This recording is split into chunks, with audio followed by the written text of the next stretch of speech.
Je m'appelle Patrice Charbonneau-Brunel, je suis scénographe, je suis responsable des accessoires et des décors pour Splendide Jeunesse de Projet M.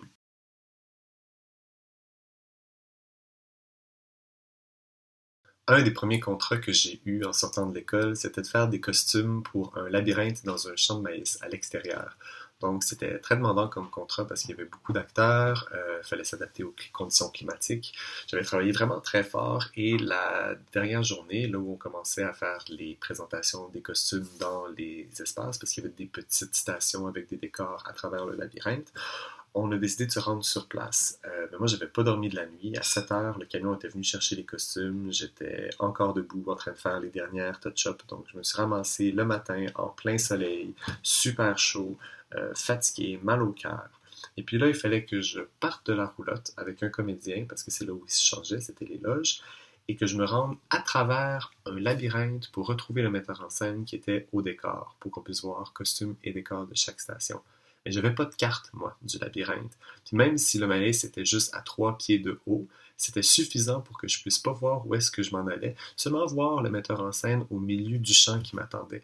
Donc j'ai passé une journée à avoir mal au cœur, puis à être fatigué, à avoir peut-être une quinzaine de comédiens, de me rendre de la roulotte jusque dans le milieu d'un labyrinthe, puis après de revenir sur mes pas. C'était vraiment complètement absurde.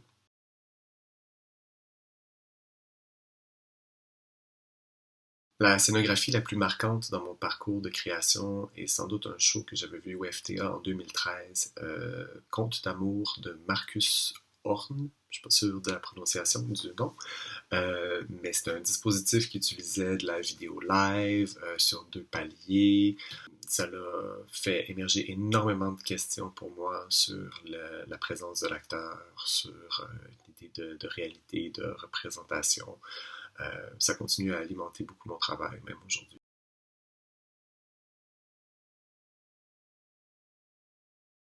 Mon moment préféré dans le processus de création, c'est sans doute quand il y a un certain déclic qui se fait dans, dans la réflexion ou dans l'ensemble des conceptions qui se rencontrent. Quelque chose qui fait qu'il y a un alignement de sens et que soudainement on a trouvé le spectacle. Des fois ça peut partir, des fois ça reste pas. Des fois on pense qu'on a une idée de génie, puis le lendemain matin on se réveille et on est comme ah ouais non, c'est pas une si bonne idée que ça. Mais le moment où on pense qu'on a trouvé une bonne idée, puis des fois ça reste aussi jusqu'à la fin, ça je trouve ça vraiment très inspirant. C'est comme la pièce du casse-tête, le mot du mot croisé qui nous manque et qui soudainement aligne tout le reste des réponses ensemble. Ça, je trouve ça très excitant.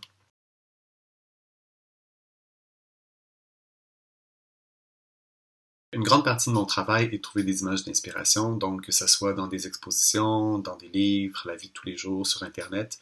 Mais particulièrement, ce qui m'inspire souvent, c'est le cinéma. J'aime beaucoup regarder des films, puis je trouve qu'il y a un parallèle assez juste entre le théâtre et le cinéma. Donc souvent, il va y avoir des scènes marquantes, des atmosphères particulières, des rythmes que je vais donner en référence aux gens avec qui je travaille.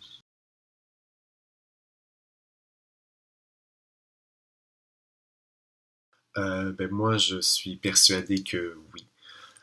Je crois que c'est surtout notre manière d'apprécier la scénographie qui va beaucoup changer parce qu'on est dans un grand changement de valeur présentement comme société.